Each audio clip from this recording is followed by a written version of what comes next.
L'océan immense et sombre, illuminé par la lumière crue des lampes sous-marines, résonnait du son de la musique techno qui émergeait des haut-parleurs de l'engin sous-marin.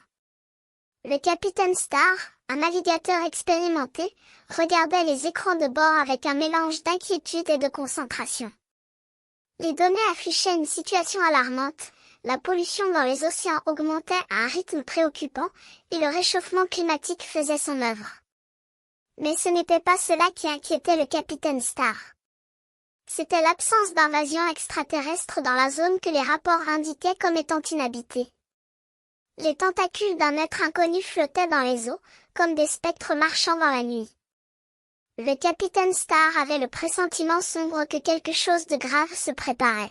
« Ne vous inquiétez pas, docteur, » dit-il à son second, un scientifique émérite. « J'ai la situation sous contrôle. Je vois ce qui se passe. » Mais à mesure qu'il parlait, les écrans de bord commençaient à montrer des signes de vie inconnus. Des formes étranges émergèrent de l'obscurité, leurs yeux brillant comme des étoiles dans la nuit. Le capitaine Star sentit son cœur s'accélérer. Il savait que la situation était critique, mais il ne pouvait pas se résoudre à abandonner. « Alarme aux manœuvres !» ordonna-t-il abruptement.